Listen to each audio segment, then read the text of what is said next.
रात को अचानक बारिश शुरू हो जाती है। आंगन में सोए लोग घर के भीतर जाने लगते हैं। जब लोग अपने बिस्तर बटोर कर भीतर ले जा रहे थे तो वहां शोर मचता है।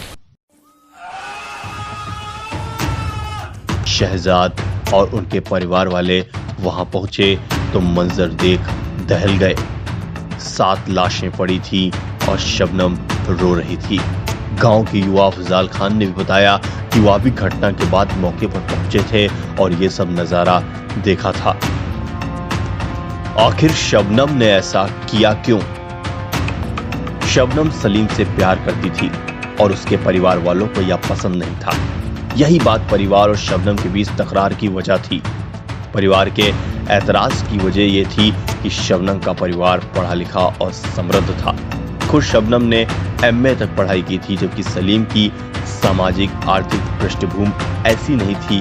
वो पढ़ा लिखा नहीं था और रोजी के तौर पर लकड़ी चीरने की आरा मशीन चलाता था। वारदात के वक्त सलीम की उम्र 25 साल और शबनम की उम्र 27 साल थी। प्रेम संबंध में अड़चन बने अपनों से नफरत में 7 जिंदगियां एक ही रात में खत्म कर दी गईं। राज खुला तो हकीकत रोंगटे खड़े कर देने वाली थी।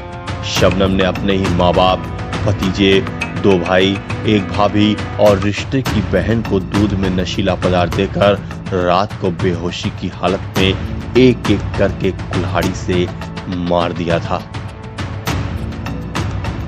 14 अप्रैल 2008 ये वो तारीख है जिसे पश्चिमी उत्तर प्रदेश के अमरोहा के हसनपुर तहसील के गांव बावनखेड़ी के लोग चाहकर भी नहीं भुला पाते।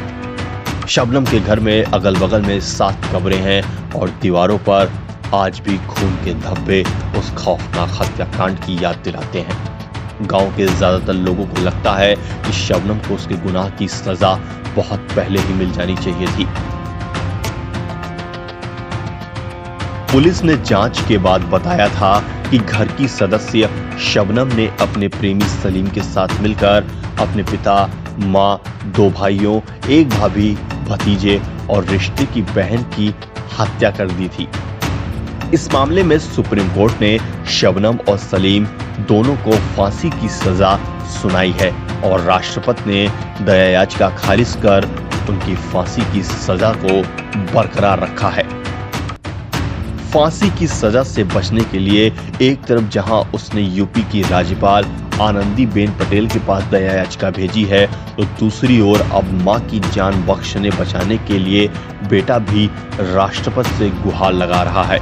बुलंदशहर में अपने नए परिवार के साथ रह रहा शबनम का 13 साल का बेटा ताज चाहता है कि राष्ट्रपति उसकी मां की फांसी की सजा माफ कर दे। शबनम के बेटे ने कहा, मेरी राष्ट्रपति अंकल से अपील है कि मेरी मां को फांसी न दे। मैं उनसे बहुत प्यार करता हूं। और जब उससे पूछा गया या क्या उसे लगता है कि राष्ट्रपति उसकी बात सुनेंगे, तो उसने बेहद मासूमियत भरा जवाब दिया। आपने क्या महामहिम से अपील की है और क्यों की है बेटा?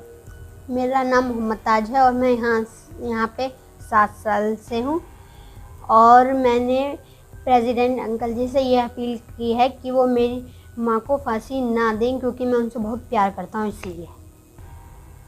तो क्या आपको लग रहा है कि प्रेसिडेंट सर आपकी अपील पर अपनी मोहर लगाएंगे? ये तो उनकी मर्जी है। वैसे अगर बड़े से कोई बात कहते हैं तो बच्चों की बात को मान लेता है।